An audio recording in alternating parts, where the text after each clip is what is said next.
ผู้ใดมีหนี้มีสินบอกเกี่ยวกันเด้อหนี้เงินเดือนหนี้เงินดอกหนี้ธนาคารหนี้กองทุนก็บอกเกี่ยวกันหนี้เฉพาะหนี้คนเฉพาะคนมวลกันสักก่อนพอดีเอาเดือนละทีปีละเทือนโดนได้พบกันเท่านึงเนาะ10 ปีล่ำ20 ปีล่ำจะเห็นองค์มายำมังบัดเอาเขาขึ้นเราจะเห็นเจ้าเธอเดียวดอกกระเตียวจนแลจะถือแพ้มาใหม่ขั้นบุญหลายจะเห็นญาติพี่น้องทักกับเกี่ยวไก่บุญบุญหลายสายบัวยาวบัวได้พบหน้าพ่อตา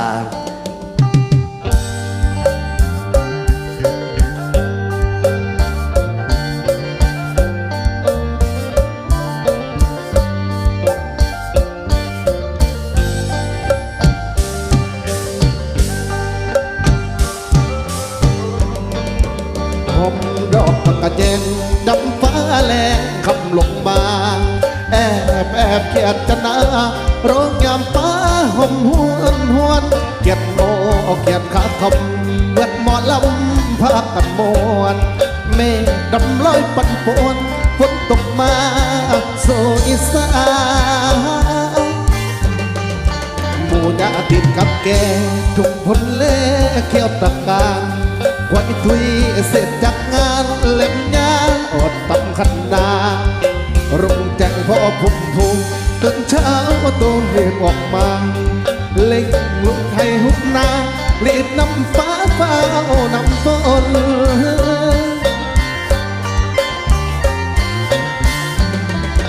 อีสานบ้านของเฮาอาชีพเก่าแต่ดันดนเอาหน้าสู่ฟ้าฝนเฮ็ดนาไรบ่ได้เศร้าเฮ็ดนาไรบ่ได้เศร้ามวน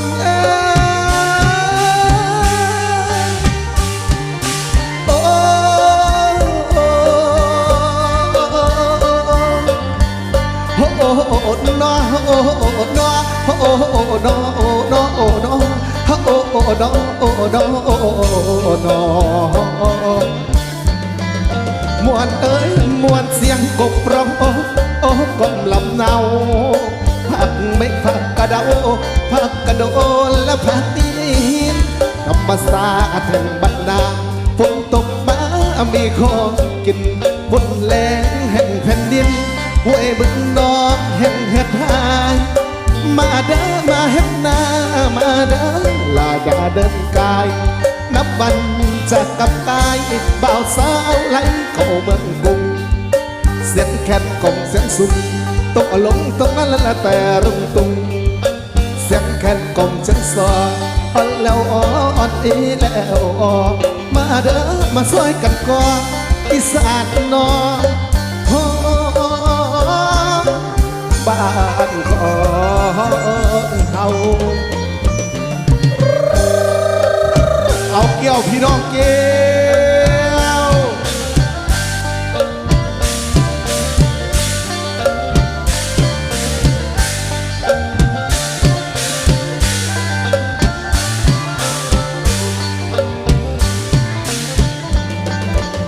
มวนเอ้ยโอ้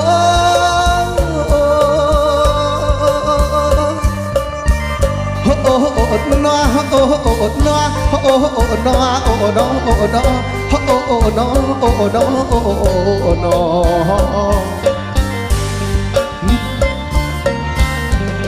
มวนเอ้ยมวนเสียงกบร้องโอ้กบลำเนาผักเม็ดผักกระเดาผักกระโดนและผักอินธรรมศาสตร์แห่งบรรดาฝนตกมามีของกินฝนแรงแห่งแผ่นดินห้วยบึงนองแห่งเหือดหายมาเด้อมาเฮ็ดนามาเด้อลาอย่าเดินกายนับวันจะกลับตายบ่าวสาวไหลเข้าเมืองกรุงเสียงแก่นกลมเสียงสุ่มตกลงตกนั้นละแต่ร้องตุงเสียงแคนกลมเสียงซออ่อนแล้วอ่อนอีแล้วอ่อนมาเด้อมาช่วยกันก่ออีสานนอบ้านของเฮายาวไปยาวไป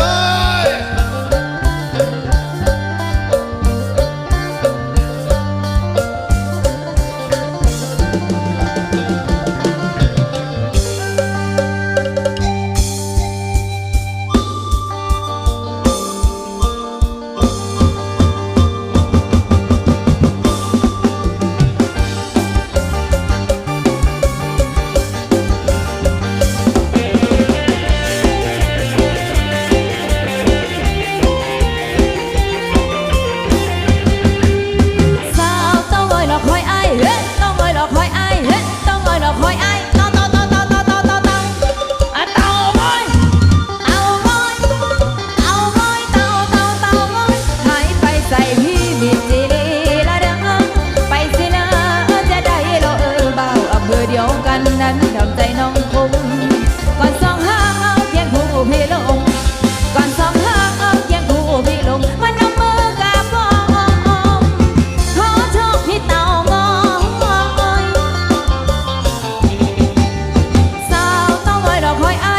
ใจสวอยเมื่อยหมดลอยลมจากสะกอนเมืองนองหันลมจากสะกอนเมืองนองหันลมปล่อยน้องละเนื้อคืนคุ้มน้ำตาย้อยส่งหัวใจข้ามยักษ์เขาพัวพานวันปาฏิหาริย์พระแดงนางไอองค์พระกินมีตำนานบังไฟสวยเดินใจไอคิดฮอดทวนทอสาวตาง้อยต้อยตั้มไอบ่จำสัญญาวางปล่อย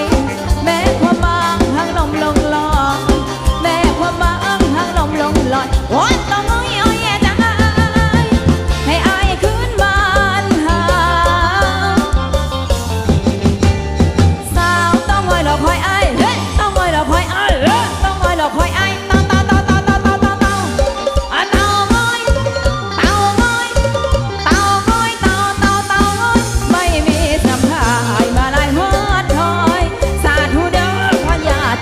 ลูกกระดองค่อยๆน้ำตาย่อยไหลโตมามือนี้ได้มาขอชมมามือนี้ลูกได้มาขอชมวันเต่าง้อยสวยบอก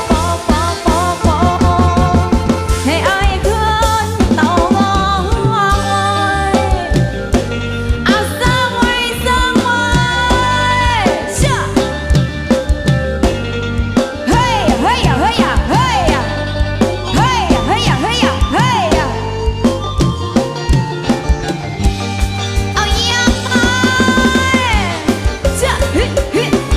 เอาสู้เขาเด้อจิ้มสู้เขาเด้อ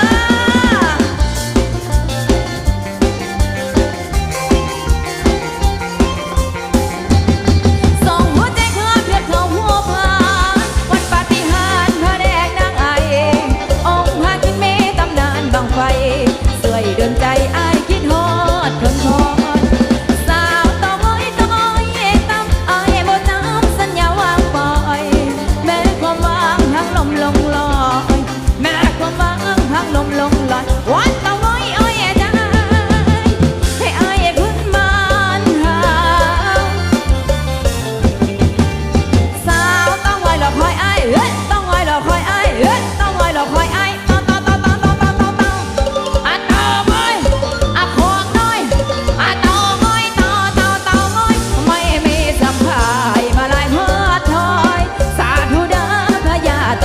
ลูกกระดองค่อยๆน้ำตาย่อยไหลโตมามือนี้ได้มาขอชมมามือนี้ลูกได้มาขอชมวันเต่าง้อยสวยบอกให้อายคืนเต่าง้อยจะฮิอะฮิอะฮิอะ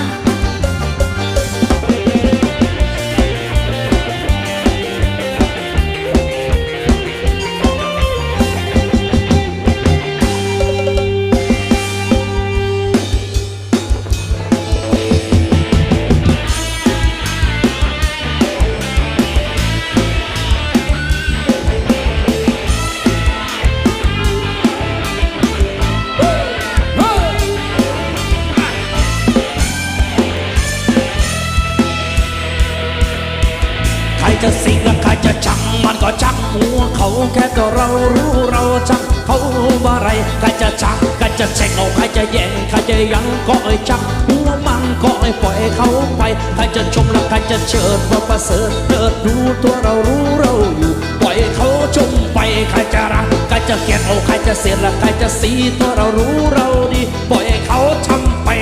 เกิดเป็นมนุษย์สิ้นสุดแค่ตายเอาอะไรมากมายในความมันนัตตาพวกไป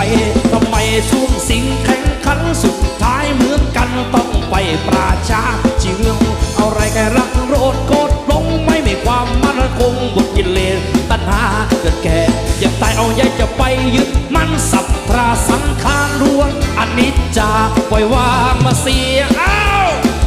ทุกโคตินนาโยไว้โยไว้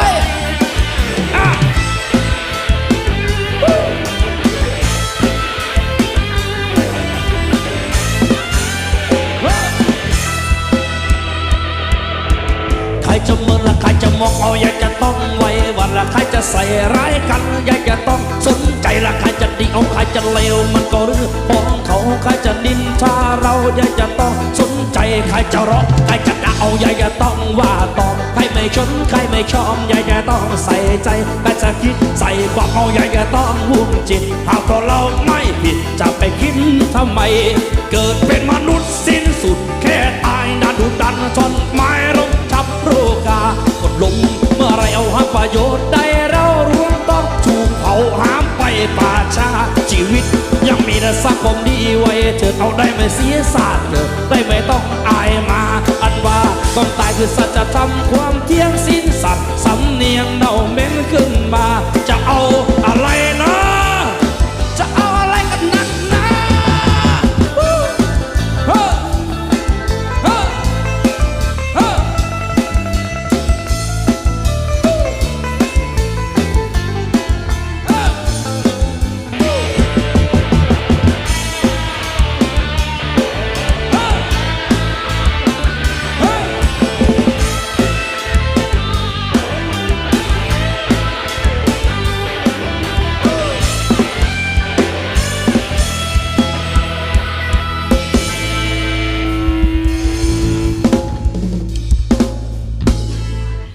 เจริญพรนะโยมนะ